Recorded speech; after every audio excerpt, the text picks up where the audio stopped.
Selamat malam, salam menyan, salam ojo percoyo, menyaner semuanya. Jumpa kembali dengan saya Umin di kisah luar biasa Nuswantara melalui dongeng ARC seri Kayangan Ngejo Wantah dengan episode 267 dengan judul Tali Puser.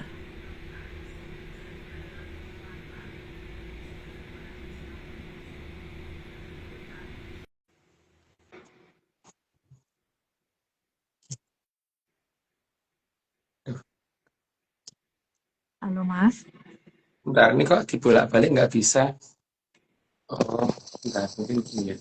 Oh iya, salah. Tutupan tisu itu ya. Kayaknya depan belakang kok sama aja. Gimana kabarnya Mas? Baik, Mbak.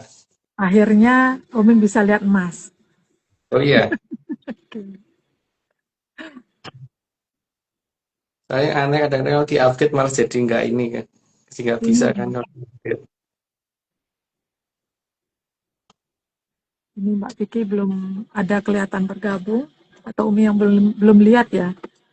Mbak Vicky sudah tak invite nggih? Monggo Mbak.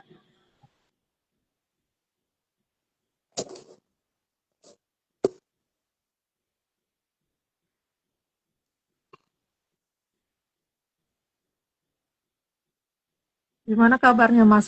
Hujan nggak di sana Mas? Hujan, Mbak. Hmm, sama berarti Mas.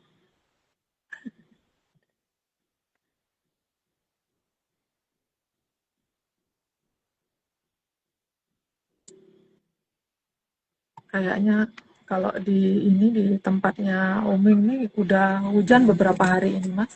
Di tempat Mas gitu juga. Iya, Mbak. Hmm. Kalau hari ini lumayan deras. Hmm. Oke. Ini mana ya Mbak Vicky? Unable to join.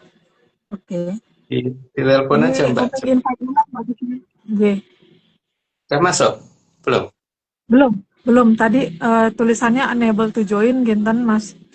Ini Oh, tak coba invite ulang,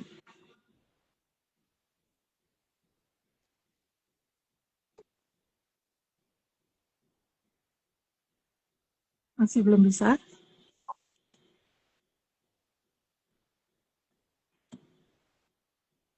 Mbak Vicky, ayo semuanya.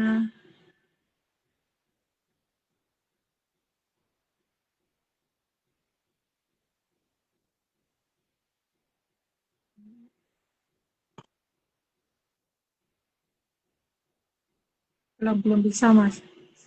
belum bisa, Atau Mbak. Umi, Mbak ya, Atau Mbak Vicky, tapi Mbak Vicky udah masuk. belum.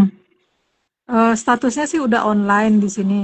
Cuman belum ada kelihatan ini. Tadi unable to join, Ginten Mas, statusnya. Oh, nah itu Nah, udah. ini dia.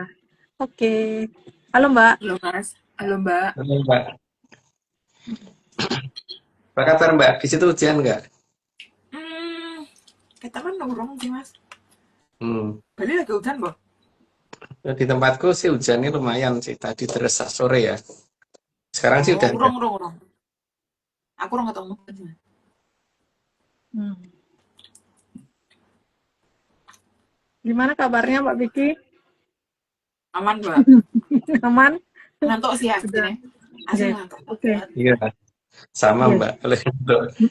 Ya ini tadi Mbak, apa menyales anu ya, apa namanya? Ini kan kita nyoba kalau apa minggu lalu kan cuman ternyata bisa sejam. Jadi nanti kalau sejam putus ya disambung lagi gitu aja. Jadi jangan khawatir. Saya nggak tahu ini apakah bisa seperti di akun yang lama gitu kan. Tapi Yes. di akun yang lama kan kadang-kadang susah di uploadnya, susah di ini apa kadang-kadang kita susah masuk bertiga dan sebagainya gitu. Yes. Jadi ya kita lihat apakah ini bisa sampai selesai atau kepotong per 1 jam. Yes. Oke. Kalau Kenten kita langsung aja nggih untuk mempersingkat waktu supaya nggak keburu Ngantuk. ngantuk Iya, dan HP ini juga ngantuk Mbak kayaknya. HP ini keburu ngantuk juga. Oke, Mbak Vicky udah siap? Monggo Mbak. asal tuh Mbak. Atlantis series ke-267 tali pusar. 1. Pada saat manusia masih bayi, maka suplai makanan berasal dari ibu. Ya, yang jelas nggak dari bapak ya, dari ibu. Lanjut, Mbak. Dan itu diterima dulu dan dicerna oleh ari-ari. Ya, sebelum disampaikan ke badan, jadi di hari-hari dulu. Lanjut, Mbak. Dan dari ari-ari dibawa melalui tali pusar menuju sang jabang bayi. Kalau itu sih kayaknya sudah banyak orang tahu. Dilanjut aja, Mbak. Artinya, selama masih ada dalam kandungan, bayi tetap makan. Itu juga sudah jelas. Dilanjut aja, Mbak. Jadi sangat enggak kalau sang jabang bayi tidak makan. Ya, nggak mungkin kalau dia tidak makan, dia nggak akan membesar. Lanjut, Mbak. Tapi makanan yang didapat si jabang bayi bukan melalui mulut. Karena memang mulutnya belum bisa berfungsi di waktu itu. Lanjut, Mbak. Tapi diambil dari sang ibu melalui ari-ari dan disampaikan ke sang jabang bayi melalui tali pusar. Yang itu sih sudah jelas. Jadi lanjut aja, Mbak. Dan semua bagian itu adalah bagian yang hidup. Jadi itu bukan bagian yang mati ya. Karena kalau bagian yang mati nggak begitu. Lanjut, Mbak. Karena semua itu berjalan bukan seperti pompa air dan pipa paralon. Kalau pipa paralon, ya cuman begitu, tidak bisa menyesuaikan. Jadi bentuknya yang ngono baik. Lanjut, Mbak. Dan si ari-ari dan tali pusar bisa berkomunikasi dengan si jabang bayi. Itu ceritanya mbahku. Jadi nggak mau percaya terserah, enggak juga terserah, tapi sebaiknya jangan percaya. Lanjut, Mbak. Sehingga akan menyampaikan apa yang diperlukan si jabang bayi dengan porsi yang sesuai. Sehingga tidak akan kelebihan dan tidak akan kekurangan. Lanjut, Mbak. Jadi tidak akan berlebihan dan juga tidak akan kekurangan. Baru aja. Lanjut, Mbak. Jika ari-ari memberikan kebanyakan makan, maka tali pusar akan menghentikan. Jadi akan disampaikan sesuai porsinya, tidak berlebihan. Ayo, Mbak. Dan jika ari-ari memberikan kekurangan, maka tali pusar akan mengingatkan ari-ari. Maka ini jelas beda banget dengan pipa paralon kan, Mbak, kalau seperti itu. Lanjut, Mbak. Dan setelah bayi lahir, tali pusar dipotong jadi 2 bagian. Ya, jelas, lanjut aja, Mbak. Ada yang ikut ke ari-ari dan ada yang ikut ke jabang bayi. Jadi ada 2. Lanjut, Mbak. Dan karena tugasnya sudah selesai, maka tali pusar dengan sendirinya akan tahu diri untuk pulang ke kayangan. Karena tugas dia cuma sampai di situ. Lanjut, Mbak. Dan sejak dalam kandungan, tali pusar tugasnya memberi jalan agar jabang bayi bisa hidup. Yang terpenting itu ya, agar supaya bisa hidup. Lanjut, Mbak. Itu artinya dia mengatur segala hal agar si jabang bayi bisa hidup. Jadi apapun yang ada di sana itu adalah tujuannya untuk kehidupan, bukan untuk kebalikannya. Lanjut, Pak. Dan setelah tugasnya selesai di Arca Pada, maka tali pusar juga tidak akan sebegitunya tega meninggalkan yang pernah dia momong. Nah, kalau ini sih bisa dikatakan sedulur. Lanjut, Mbak. Jadi mengawasi kehidupan yang pernah dia jaga. Dan akan tetap mengawasi sampai kapanpun seharusnya. Lanjut, Mbak. Dan tugasnya setelah putus yang pernah dia momong adalah mengupayakan kehidupan agar yang pernah dia momong itu bahagia. Jadi bukan sebaliknya ya. Tujuan utama adalah supaya yang pernah dia ngomong itu bahagia. Lanjut, Mbak. Dan tali pusar itu sangat tahu agar kehidupan bisa berjalan, maka yang dibutuhkan momongannya bukan hanya makan dan minuman. Karena kesenangan itu ya, happy itu juga penting gitu. Mungkin banyak orang yang menganggap bahwa hiburan itu nggak penting, tapi kalau aku sih penting banget. Lanjut, Pak. Sehingga sang tali pusar akan melakukan apapun di kayangan untuk menolong selama momongannya ada dalam kehidupan di Arcapada. Karena dia merasa itu adalah saudaranya yang perlu dia tolong. Lanjut, Mbak. Terkadang juga akan memberi petunjuk dengan semua hal yang bisa dia lakukan. Cuman terlalu banyak pengabdian yang dilakukan karena keberadaan empat Rubekso. Lanjut, Mbak. Bisa dengan cara memberi tanda-tanda yang seolah-olah kebetulan. Jadi seharusnya memang tidak ada sesuatu yang kebetulan ya. Cuman masalahnya kan karena Rubekso 4 ini menutupi segalanya sehingga akhirnya pengabdian terjadi. Lanjut, Mbak. Bisa dengan cara memberi tanda-tanda yang seolah-olah itu udah ya. Sudah, nomor 28. Bisa dengan menggerakkan alam di sekitar agar momongannya bisa mengerti. Yang penting arahnya bagaimana menyelamatkannya, bukan membiarkan. Lanjut, Mbak. Hal itu yang membuat gelisah dari Batara jelek. Karena tujuan batal jelek adalah supaya jangan sampai yang dimomong itu selamat. Lanjut, Mbak.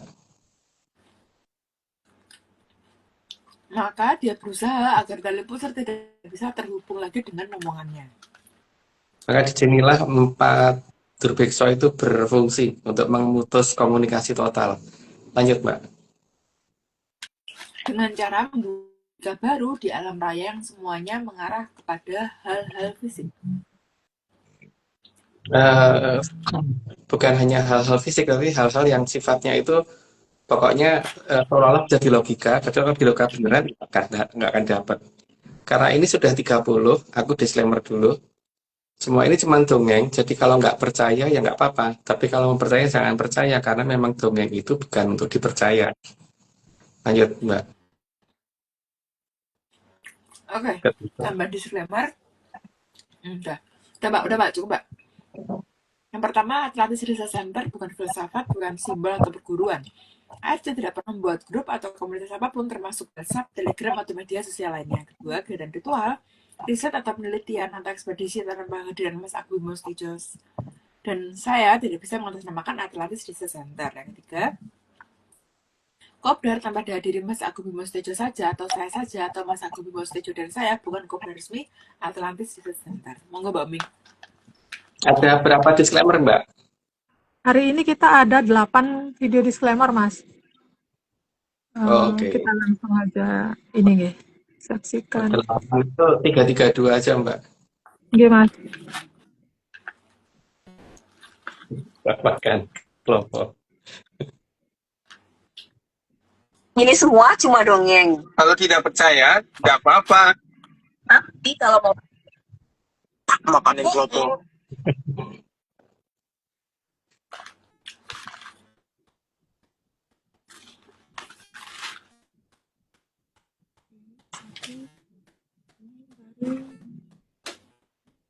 Ini adalah ornamen gong yang ada 2 naga, pedetnya gabung jadi satu, dan ada ukiran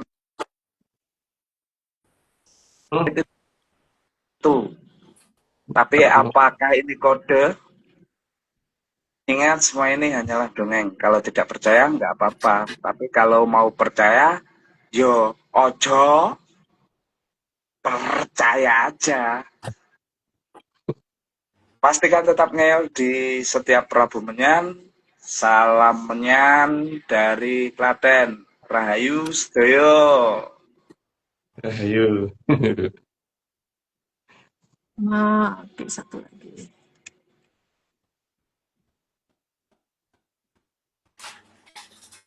semua ini cuma dongeng. Kalau tidak percaya, tidak apa-apa.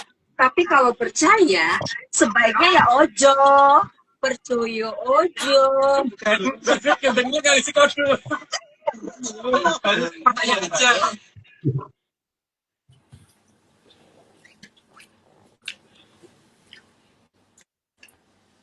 Semua ini cuma dongeng. Kalau tidak percaya, tidak apa-apa. Tapi kalau percaya, sebaiknya ya ojo. Percaya. Aduh, saya isi marah. Jangan, Mas.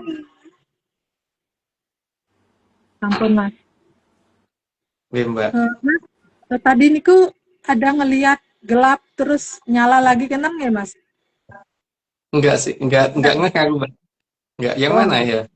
ndak di sela-sela tadi slide niku ada gelap, ada ndak Enggak Mas? tahu. Mungkin enggak perhatian karena perhatiannya ke Oke, makanan, Mbak. oke, Jadi oke, oke. Monggo Mas. Hari ini Mas mau ngedongeng apa Mas? Monggo. enggak banyak sih, Mbak. Cuman apa namanya? Ada beberapa hal, tapi mungkin enggak begitu penting ya. Yang pertama itu mungkin mengulang bahwa banyak orang mungkin akan menyatakan bahwa susunan Mangkurat Agung itu salah gitu kan. Karena ini, tapi jangan lupa beliau tidak pro Belanda. Yang pro Belanda itu adalah adiknya yang dikenal dengan nama Amangkurat Admiral. Jadi di sini mungkin orang rancu antara Amangkurat Admiral sama Amangkurat Agung atau Amangkurat I gitu. Dan yang kedua, tempat yang dikatakan sebagai makam beliau Tegalarum itu memang sebenarnya bukan beliau, tapi itu adalah pusakane. Nah sekarang bagaimana mungkin masyarakat di sana menyatakan bahwa makam itu menjadi harum gitu, karena itu bukan di kerajaan loh, Mbak. Kalau di kerajaan mungkin ada unsur paksaan nama itu gitu, tapi itu jauh dari pusat kerajaan dan jauh dari keratonnya beliau. Keratonnya beliau di daerah Majalengka, terus pusat kerajaan yang pernah dia pimpin ada di Jakarta, terus beliau itu apa paling tidak ada wujud beliau yang ditinggalkan di sana di daerah Tegalarum. Itu jauh loh, Mbak. Artinya di situ tuh kelihatan bahwa masyarakat waktu itu memang benar-benar mencium bau harum gitu. Itu bukan baru harum karena eh, apa itu namanya nama yang dipaksakan karena beliau adalah seorang penguasa gitu kan. Dan pada saat itu beliau juga sudah tidak berkuasa gitu kan. Jadi nama itu pasti benar-benar jujur oleh masyarakatnya gitu. Dan ini menunjukkan bahwa dia itu nggak salah. Tapi di sini kita juga harus mengerti bahwa ada Amangkurat Admiral yang waktu itu betul-betul pengen ngembari kakaknya, pengen jajari kakaknya, tapi nggak bisa sejajar. Jadi tetap nggak bisa sama. Dia dikalahi oleh Amangkurat Agung sehingga Amangkurat Admiral posisinya ada di sebelah barat Brantas. Tapi baratnya itu tidak sampai ke mepet dari Brantas karena masih dijaga oleh Pajang di kira-kira sekitar 10 sampai 20 km dari dekat Brantas itu ditutup oleh kerajaan Pajang sehingga tidak bisa dilewatin. Ya, tidak bisa ditembus wilayah itu gitu. Jadi di sini apa namanya? Ada Amangkurat Admiral di sebelah barat dan posisi Amangkurat Agung di sebelah timur. Jadi itu adalah Mataram Kulon sama Mataram Wetan. Amangkurat Agungnya itu sudah milih mundur ke daerah Mahajaya Alengka atau Majalengka, sementara Amangkurat Admiralnya ada di barat. Tempatnya pokoknya ya barat. Aku nggak males kalau untuk mengingat lokasinya Amangkurat Admiral. Dan kemudian Pakubono yang kemudian diminta untuk menduduki pusat kerajaan yang ada di Jakarta. Jakarta loh ya, ngomong Jakarta. Atau mungkin kalau agak ininya dikit Sastrowulan gitu, Mbak. agak agak apa? Agak win-win solution sedikit adalah Sastrowulan gitu. Nah, apa yang diperbuat oleh Amangkurat Admiral itu cukup banyak yang ini.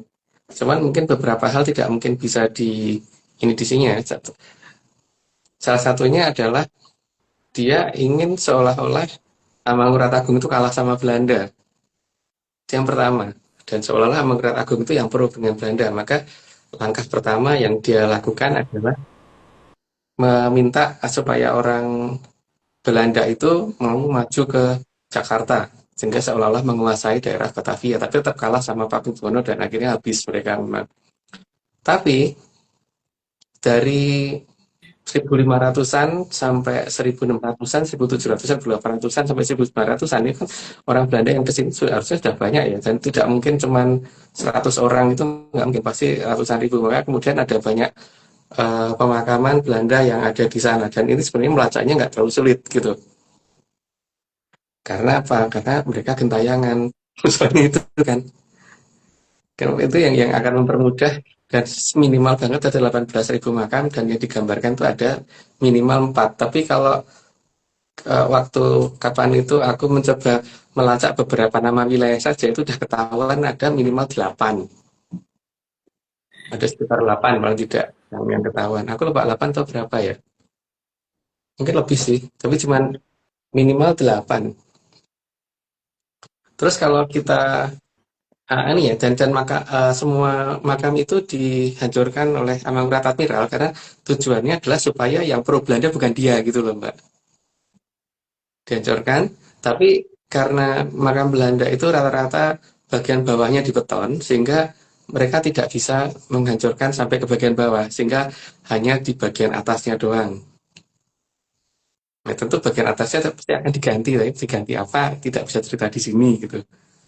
Itu kan, Mbak. Tapi itu tidak sesuatu hal yang sulit untuk dicari gitu. Itu cukup mudah sebenarnya. Untuk mengenalinya itu cukup mudah. Dan langkah yang dilakukan tidak cuma itu ya. Dia merubah bahasa, merubah tata cara berpakaian dan sebagainya, sehingga ada wilayah yang tata cara berpakaian tiba-tiba beda sendiri gitu. Ketika di barat sama di timur pakaiannya serba gemerlap, tiba-tiba di satu tempat itu enggak sendiri gitu. Juga ada upaya untuk menunjukkan bahwa susunan Amangkurat Agung itu gagal, sehingga keratonnya dipindah seolah-olah jauh banget, mepet banget, sehingga tidak cocok kalau dikatakan kerajaan maritim, jadinya dia tidak pernah tinggal di sana gitu ya.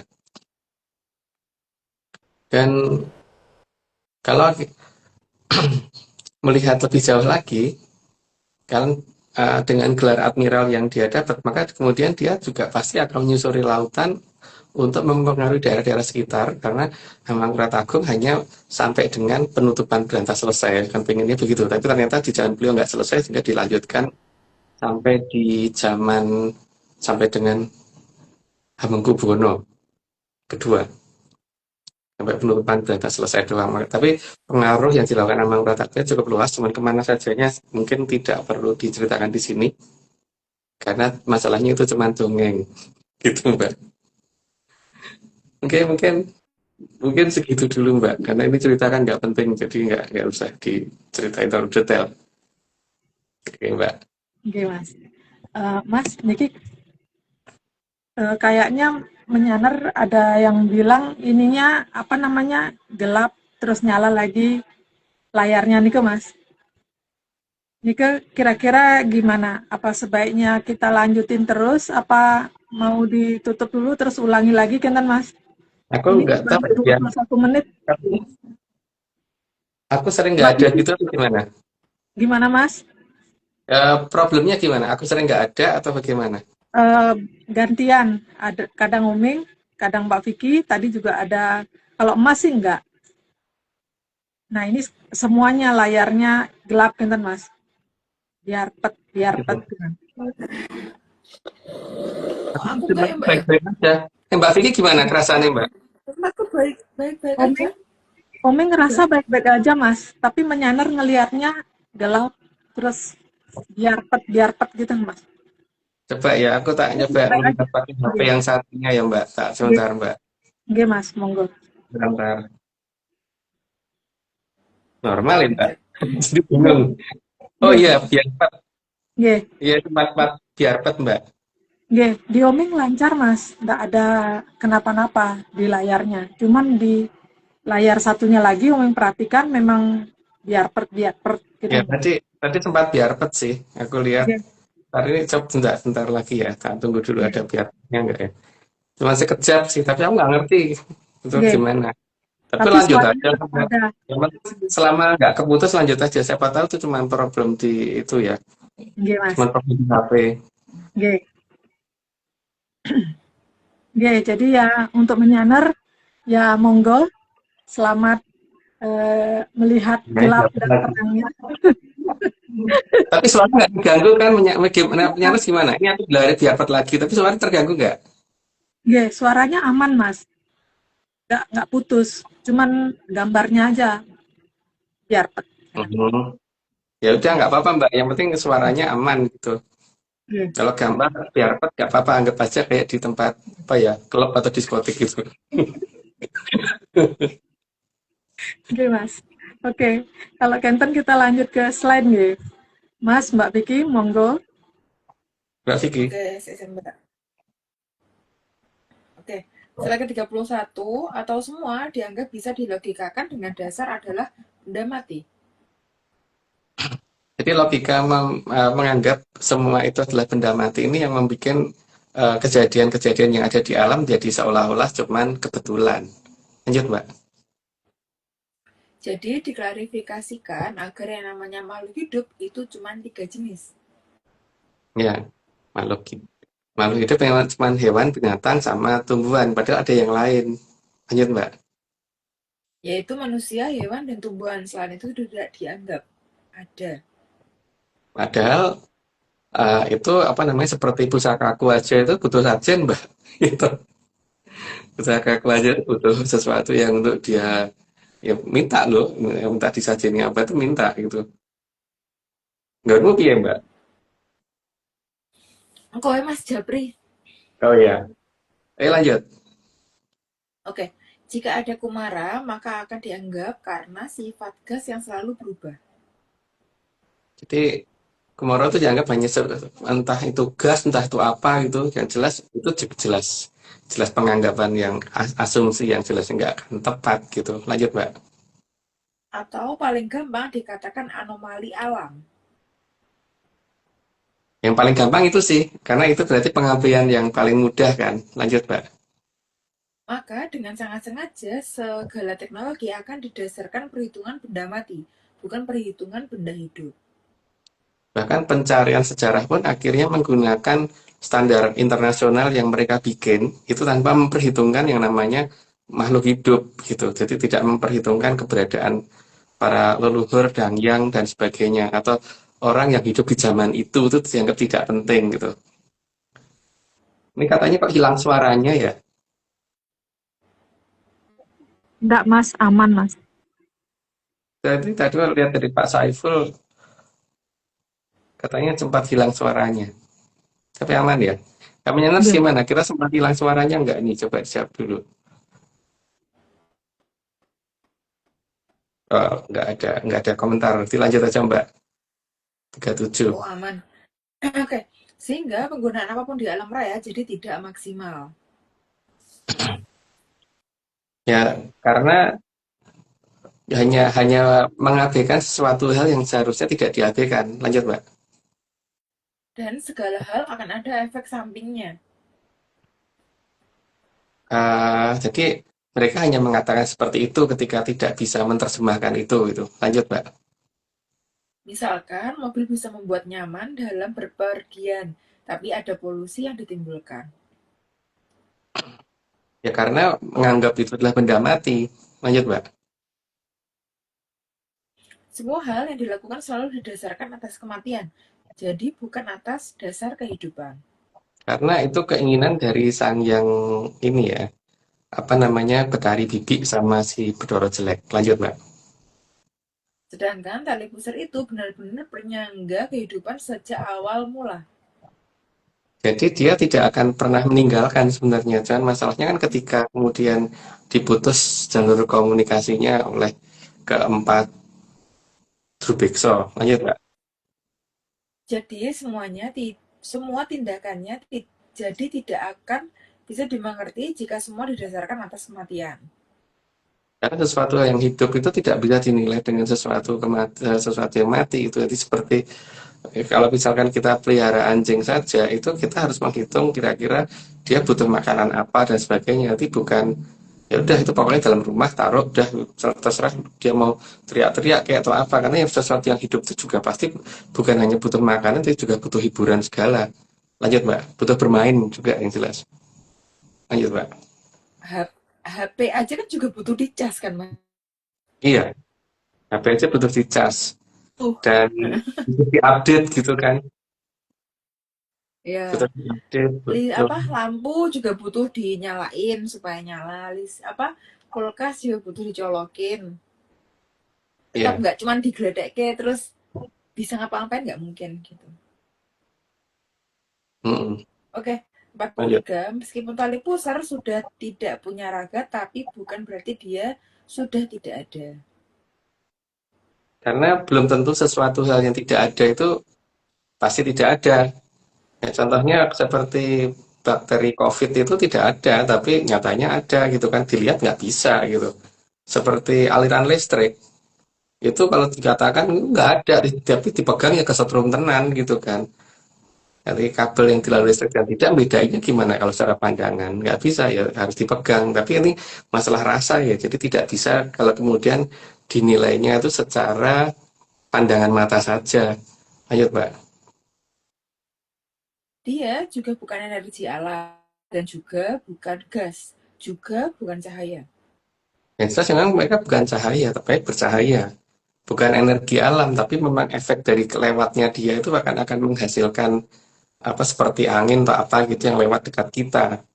Dia juga bukan gas, walaupun bisa melayang-layang. Cuman masalahnya itu kan ini adalah sesuatu hal yang hidup, bukan sesuatu hal yang mati. Lanjut, Mbak. Namun, dia bisa percaya dan bisa menimbulkan gerakan yang ada di sekitar momongannya. Dan itu akan menimbulkan efek di sekitar kita sehingga kita bisa merasakan itu kalau dia ada. Cuman pengabdian pasti akan dilakukan oleh banyak pihak supaya mereka dianggap tidak ada. Supaya dia dianggap tidak ada. Lanjut, Mbak. Dan tali pusar tidak akan pernah menginginkan momongannya celaka. Itu poin yang paling utama ya, karena dia pernah bersama bareng dulu satu tempat, makanya tidak pengen yang dulu bareng sama dia celaka. Lanjut, Mbak. Maka dapat dikatakan dia adalah pelindung utama dari manusia selain kakang kawah. Tapi karena posisinya di luar dan dia tidak punya hak terlalu banyak untuk intervensi bagian dalam. Lanjut, Mbak. Dan andilnya dalam penyelamatan manusia dia lebih besar dari kakang kawah. Seharusnya begitu, karena dia pas posisinya nempel banget dengan badan kita. Lanjut, Mbak. Meskipun saat ini manusia diganggu oleh berbiksu empat, tapi tali pusar tidak akan pernah mau meninggalkan momongannya. Cuman sayangnya justru yang dimomong yang sering meninggalkan tali pusarnya. Lanjut, Mbak. Karena dia merasa momongannya adalah bagian dalam dirinya juga. Jadi dia juga merasa kayak gimana ya, ada sambung rasa bahwa dia tuh tidak akan tega dan tidak akan membiarkan apapun yang pernah satu tempat sama dia. Lanjut, Pak. Tali tali pusar berhubungan erat dengan awal mula manusia. Sekarang itu nggak usah ini ya, kalau misalkan kita kita lihat mereka yang ikut pendidikan militer itu aja, mereka nggak kenal loh satu sama lain. Tapi setelah mereka mengikuti pendidikan itu jiwa kursa terbentuk. Jadi akhirnya membuat bahwa mereka itu seperti ada keterkaitan sakit satu semuanya ikut gitu kan. Jadi satu orang dimusuhin orang yang lainnya kayak nggak terima gitu. Itu juga terjadi ya, karena kita pernah satu tempat dan yang inget tuh sana bukan sini masalahnya. Ayo Pak. Dan Terus, manusia berasal dari turunnya Hapsara-Hapsari. karena apa namanya Hapsar Hapsari kan memang dia membawa manusia pertama kali turun di bawah itu kan supaya bisa melakukan hama mayu di sini dulu dan kemudian supaya di Jagat Langgeng nanti tidak ada suatu kesalahan apapun sehingga tidak terjadi kasusnya Betari Bibi itu nanti melakukan kesalahan justru malah di Jagat Langgeng bukan di Jagat Gede. Lanjut Mbak. Dan para Hapsara-Hapsari juga ada yang punya. Mereka juga ada yang ngikutin mereka, ada yang ngawasin. Lanjut Mbak. Para Hapsara-Hapsari adalah anak cucu dari para Dorandoro Dorandari. Itu mungkin sudah jelas, jadi lanjut aja Mbak. Begitu juga para Dorandoro Dorandari adalah anak cucu dari para Widodoro dan Widodari. Itu sudah jelas, lanjut aja Mbak. Dan para Widodoro dan Widodari adalah anak cucu dari Dewa dan Dewi. Jadi ada banyak tataran ya, tapi itu udah jelas, lanjut aja Mbak. Dan Dewa Dewi adalah cucu dari para Batara dan Batari. Itu juga udah jelas, lanjut aja Mbak. Dan para Batara Batari adalah anak cucu dari Sang Hyang Batara Ismaya dan Sang Hyang Batari Kanestren. Jadi sebenarnya tersplit menjadi dua ya, yang terah dari Bathara Ismail dan Batari Kanestren, serta yang dari terahnya Bathara Teacher dan Batari Bibi. Problemnya adalah yang terah dari Bathara Ismail dan Batari Kanestren itu nggak ada yang buruk, karena juga tidak pernah ada yang melakukan kesalahan yang disengaja dan sebagainya gitu. Jadi tidak ada yang kena hukuman, tapi dari terah yang satunya itu problem. Lanjut Pak. Maka jelas tali pusar itu yang menghubungkan dengan Sang Hyang Batari Kanestren. Karena menghubungkan dengan kawitannya dulu. Lanjut Mbak. Karena yang ibu itu Sang Hyang Batari Kanestren. Yang paling awal dari ibu pertama kali yang ada di alam raya versi ARC ya. Karena sudah 60, aku disclaimer dulu. Semua ini cuma dongeng, jadi kalau nggak percaya ya nggak apa-apa, tapi kalau percaya ya jangan percaya, karena kalau percaya ini cuma dongeng, jadi jangan dipercaya. Oke, lanjut Mbak Vicky. Oke, kecil dikit Mbak. Kebanyakan. Disclaimer ARC yang pertama, Atlantis Research Center bukan filsafat, bukan simbol atau perguruan. ARC tidak pernah membuat grup atau komunitas apapun, termasuk WhatsApp, Telegram, atau media sosial lainnya. Yang kedua, kegiatan ritual, riset, atau penelitian, atau ekspedisi tanpa kehadiran Mas Agung Bimo Tejo. Dan saya tidak bisa mengatasnamakan Atlantis Research Center. Yang ketiga, Kopdar pernah dihadiri oleh Mas Agung Bimo Tejo saja, atau saya saja, atau Mas Agung Bimo Tejo dan saya, bukan Kopdar resmi Atlantis Research Center. Monggo Mbak Oming. Oke, kita saksikan disclaimer berikutnya.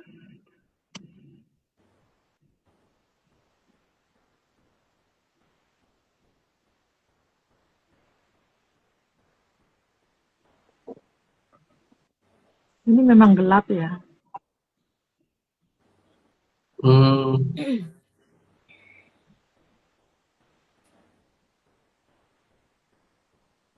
Nggak begitu jelas aku, ya udah nggak apa-apa. Ntar bisa dilihat di itu Mbak. Oh ya, ini untuk disclaimer ini kita pecah jadi dua ya. Untuk disclaimer yang mungkin tidak terlalu, yang hanya sifatnya saling mengenal atau apa, itu di akun ARC yang lama, di YouTube yang lama. Tapi untuk yang sifatnya itu mendukung data seperti apa namanya, kayak Mas David Yub waktu menunjukkan sepeda motor, sepeda listriknya itu kita masukkan ke YouTube yang baru. Jadi biar tidak terlalu banyak data di YouTube yang baru. Nah, seperti tanda-tanda zaman, terus yang apa namanya itu masalah peta dan sebagainya, masalah lukisan dan sebagainya itu ada di YouTube yang baru. Tapi untuk gambar yang biasa dari YouTube lama. Mas. Ya. Aku sih Mas Agung di Mbak Omi macam ada nggak Mbak? Gimana Mbak? Di Suara aku Mas Agung suaranya agak kecil. macet. Oh, suaranya macet. Oh, di Mbak Omi macet nggak Mas Enggak. Agung? Enggak sih Mbak, aman. Oke, coba menyanar komen. Mas Agung barusan macet-macet sih di aku. Kalau aman berarti kita lanjut aja. Oke. Tadi Mbak Vicky yang sempat muter-muter sebentar. Oh malahan. Di tempatku sudah, Mbak Vicky sempat muter. Oke. Oke, udah deh. Harusnya aman sih, nggak ada komentar. Oke. Monggo. Kita lanjut ke video disclaimer berikutnya ya. Monggo.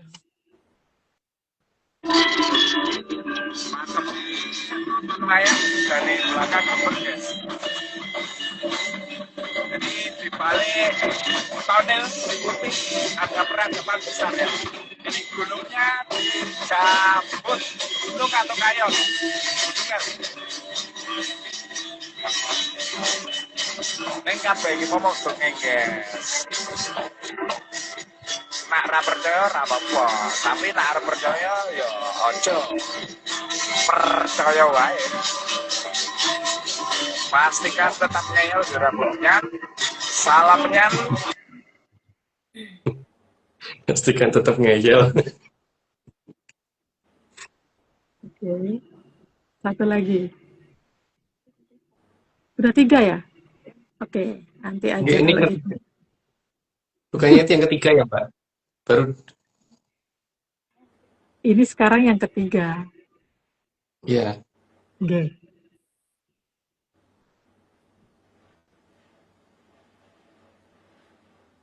Ini semua cuma dongeng.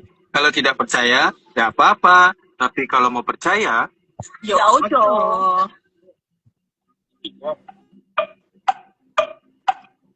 Ngumpul mau kono. Apa? Yang program kuota. Repot. Aja percaya.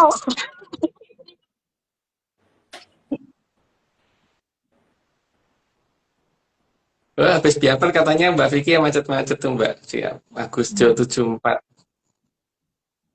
Oke. Oke. Oke, sampun Mas. Yang 60 ini Mas ada yang mau diceritain lagi Mas? Jadi di sini masalah divided ad impera ya, Mbak. Itu bukan teorinya Belanda itu. Itu Amangkurat Admiral kalau diperhatikan secara benar-benar. Karena waktu itu Belanda sepertinya tidak punya kekuasaan terlalu berlebihan ya, dan memang disengaja oleh Amangkurat Admiral supaya seolah-olah yang Mataram Wetan yang pro Belanda gitu kan. Dan maka dia berusaha menghilangkan semua jejak Belanda yang ada di barat. Dan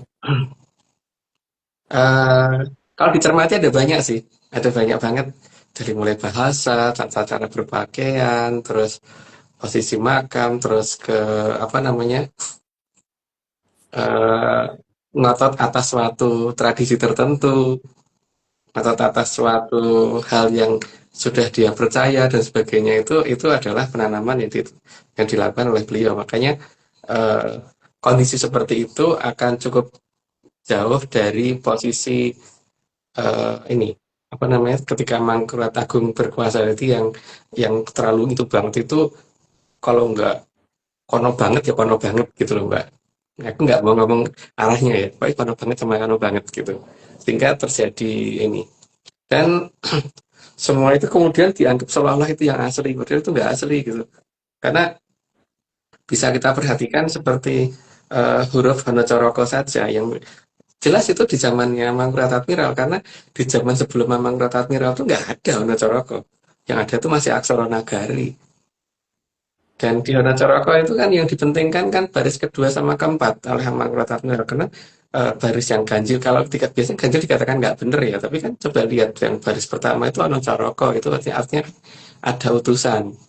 Terus yang kedua itu Doto Sawolo, artinya utusannya berkelahi, itu kan yang diinginkan. Karena supaya tidak pernah ada sinkronisasi itu kan harus ada pertengkaran itu kan.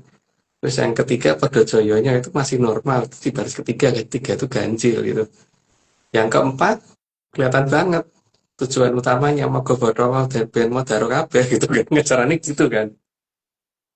Jadi bahasa yang seperti itu bisa dijadikan patokan karena leluhur kita itu bukan leluhur yang seperti itu gitu loh, yang sangat menjaga kehidupan, bukan mogo-bodongo dibentingke itu enggak. Apalagi itu dijadikan sebagai dasar tulisan gitu. Dari itu juga udah ketahuan. Dan sebenarnya kelihatan sih di timur tuh daerah mana saja yang dipengaruhi yang seolah-olah kemudian itu dijadikan tradisi yang betul, tapi ternyata juga kelihatan karena ada faktor apa ya, apa namanya, pas foto yang di atas itu gitu,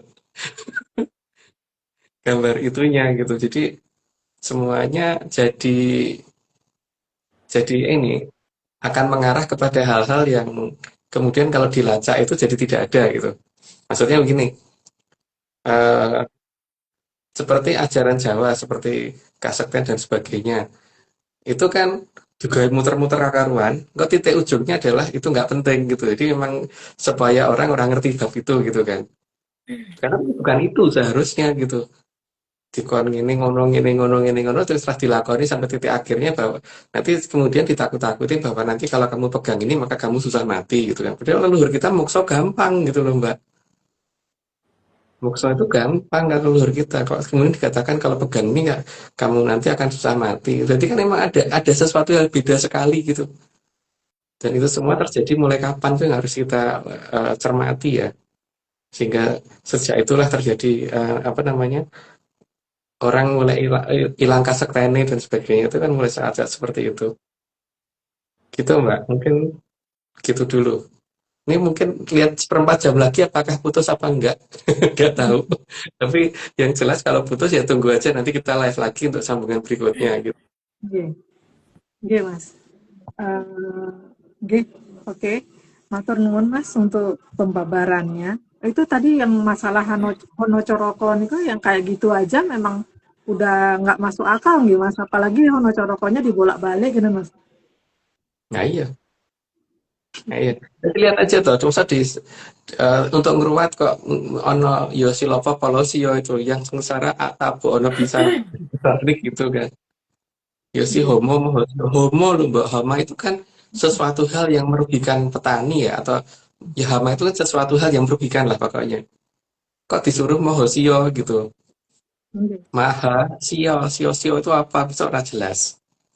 Yo Marojo kok Joromoyo gitu kan. Kok yang Nggih. disuruh jadi Maharaja justru si Joromoyo, padahal Joromoyo itu sopo gitu.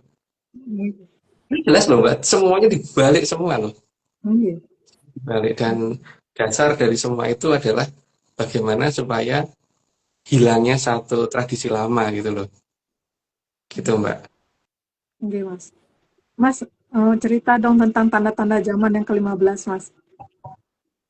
Lo kan udah disebarin mbak. Yang jelas itu kan gini ya.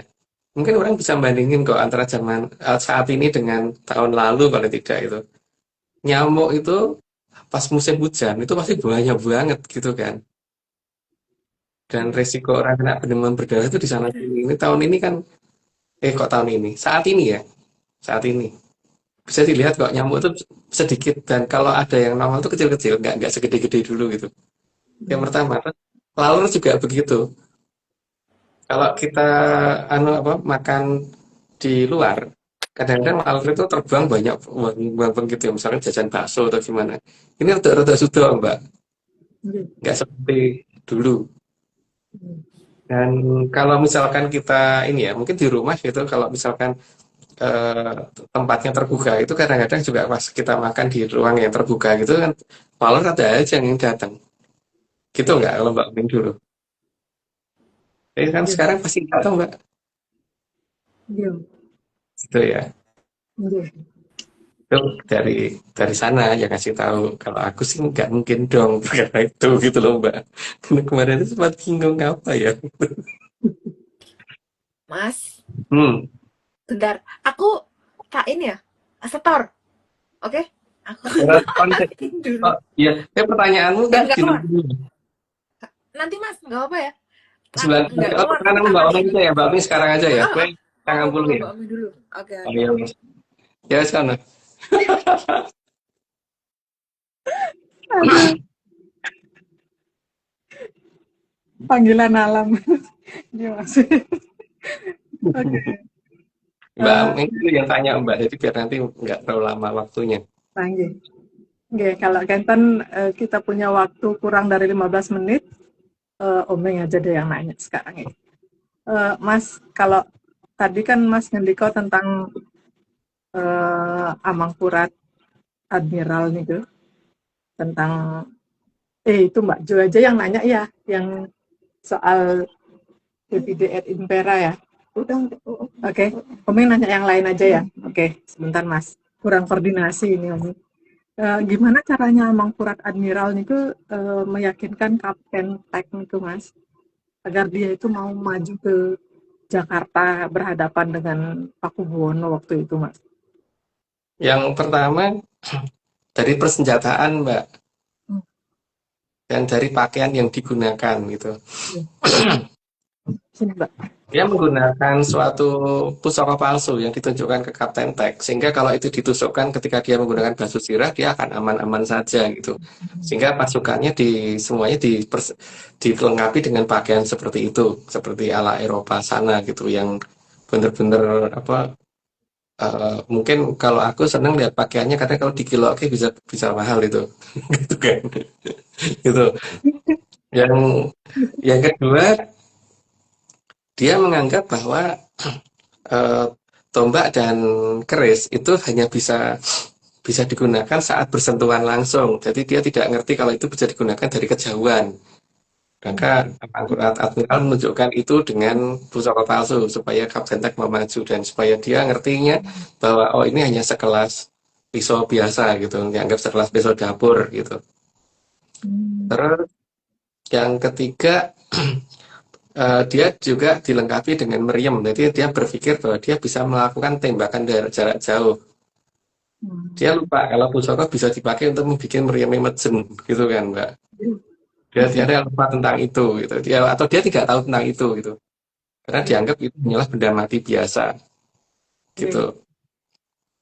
Sehingga dia terus dia berpikir juga bahwa ada kapal yang bisa dipakai untuk menjemput jika kondisinya sangat darurat, misalkan kalah jumlah gitu. Bisa aja kan kalau kalah jumlah dia berpikir bahwa anak buahnya walaupun persenjataannya kuat tapi yang ditembak pada mati, tapi kan kemudian belakangnya maju lagi sampai kekurangan amunisi itu. Dipikir keberadaan kapal yang sangat banyak itu bisa memberikan suplai amunisi berikutnya gitu. Dan ternyata itu malah tidak diperlukan karena memang mereka akhirnya memudar di tempat gitu, Mbak.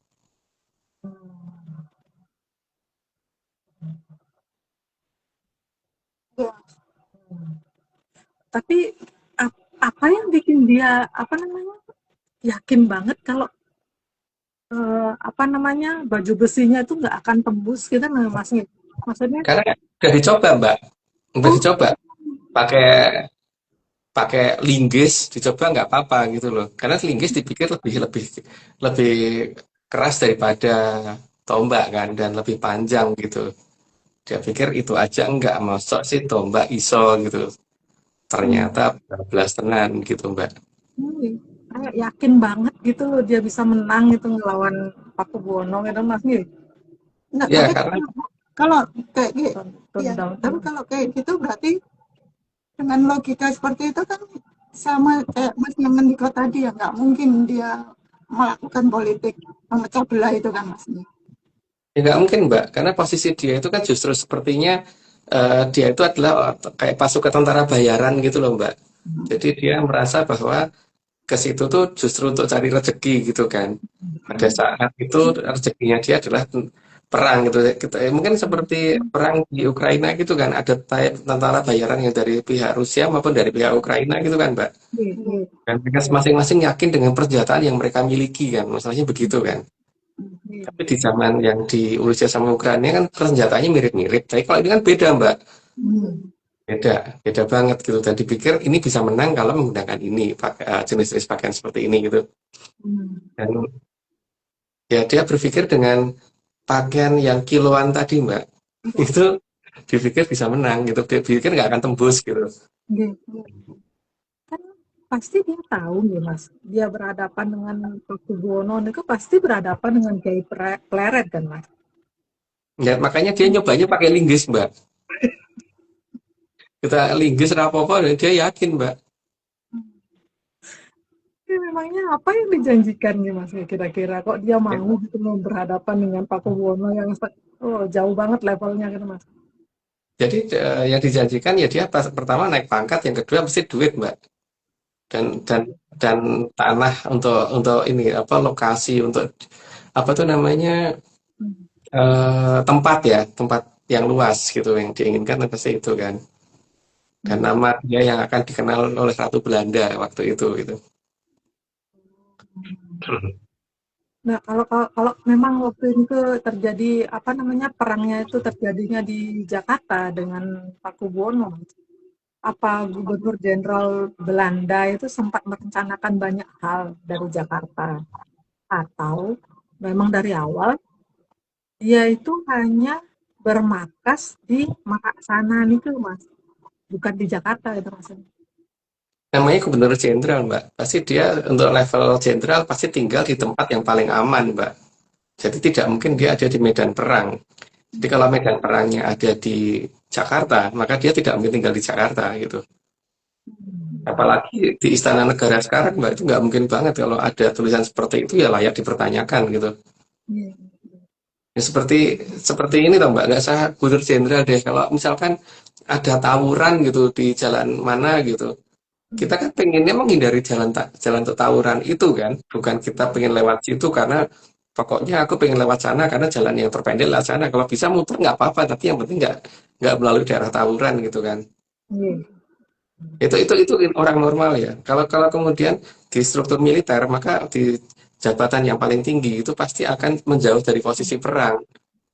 Seperti waktu Perang Dunia itu Jenderal Eisenhower kan tidak mungkin langsung tembak-tembakan sama orang Jerman, Mbak. Iya. Jadi ada jarak yang cukup jauh. Nah, tapi kalau prajuritnya iya gitu loh, terdepan dan sampai level kapten itu masih maju ke depan, Mbak. Walaupun depannya nggak depan banget gitu. Iya. Kalau yang prajurit memang pasti depan banget, tapi untuk level kapten pasti di belakang yang pas itu. Dan itu pun kena posisi kaptennya pun kena. Berarti kalau gitu kan memang daerah ini tidak ada gubernur jenderalnya di situ kan. Gubernur jenderalnya ada di Kulon Berantas gitu harusnya. Jadi dia tertipu dengan pakaian kiloan tadi, Mbak. Terus kalau yang waktu itu adalah pernyataan lumbung padi di zaman Sultan Agung yang dibakar Belanda sehingga gagal dalam perang melawan Belanda. Ini tuh yang benar tuh Sultan Agung akan menyerang Belanda atau bangsa lain yang menunggangi Belanda, Mas. Mengingat Sultan Agung kan tidak pernah tampak kalah gitu kan. Bahkan Terus berdebat saja beliau selalu menang gitu kan. sekarang ini loh, Mbak. Dalam suatu pertempuran itu kan pasti yang namanya suplai makanan itu pasti tidak ngepul di titik yang satu doang gitu loh Mbak. Dan dalam jumlah sangat besar di satu titik doang gitu. Yang pertama itu. Kalau seperti itu jelas berarti beliau tidak pintar merencanakan apapun ya. Itu yang pertama Mbak. Jadi kalau dikatakan bahwa beliau kalah perang karena masalah makanan, kayaknya orang di negara kita itu negara yang gemah ripah di mana-mana makanan ada gitu loh Mbak. Bahkan penduduk pun pasti akan membantu untuk memberikan suplai makanan ketika ini karena ketika zaman perang dulu bapakku ketika pas ikut perang gerilya itu orang-orang penduduk petani dan sebagainya itu ngasih kok Mbak makanan gitu bantuan tuh ada jadi tidak tergantung dari lumbung makanan itu malah aneh Mbak kalau seperti itu. Kalau dalam satu perang, lumbung makanannya di tempat yang sangat jelas kelihatan dalam jumlah sangat besar, itu bodoh Mbak menurut aku. Jadi tidak mungkin dilakukan oleh Sultan Agung seperti itu. Itu yang pertama gitu Mbak. Yang kedua, di sini kan sebenarnya pengen menunjukkan cerita bahwa posisinya Sultan Agung ada di sebelah timur gitu kan, timurnya lagi gitu. Padahal ini kulonnya Mbak, bukan di timurnya. Di baratnya katanya beliau itu pengangkatan beliau di Jakarta. Jadi artinya kalau toh itu lumbung padi dibakar itu tetap harus nembus barikade pasukannya beliau dulu baru bisa membakar di sana gitu. Tapi yang jadi perkara apakah iya ambang berat admiral itu ada di bawah itu gitu. Dan sebelumnya kan Belanda itu diberikan tempat di Batavia yang ada di daerah barat, jadi bukan di Jakarta. Itu kan mereka datang sebagai pedagang, Mbak. Dan mereka tidak cukup hormat waktu itu terhadap zaman beliau gitu loh. Tapi sejak ambang berat admiral ke sini kan memang semua cerita berubah, Mbak. Maka kalau dasar cerita itu masih menggunakan Honocoroko itu jangan pernah dipercaya. Gitu Mbak. Oke, bentar ya Mas. Niki Umi lihat waktunya udah sekitar 57 menit. Apa Lanjut kita aja tiba-tiba mati ya udah gitu ya. Ya, nanti masih lanjutin lagi aja Mbak. Ya, biarin aja. biarin aja nih mati terus di tengah gitu. Loh, berarti itu kok ada remaining? Iya. Iya mungkin ini. Ini mungkin maksudnya ada remaining Muncul di 20 detik lagi Mas remainingnya. Mungkin ini maksudnya akan diputus sama dia ya. Atau kita tutup dulu nih Mas. Bentar, kita kita lanjut. mati aja Mbak, kita ngobrol yang lain aja. Ya Berapa udah. detik? Hitungnya coba. Yang gitu nih. Nah, 5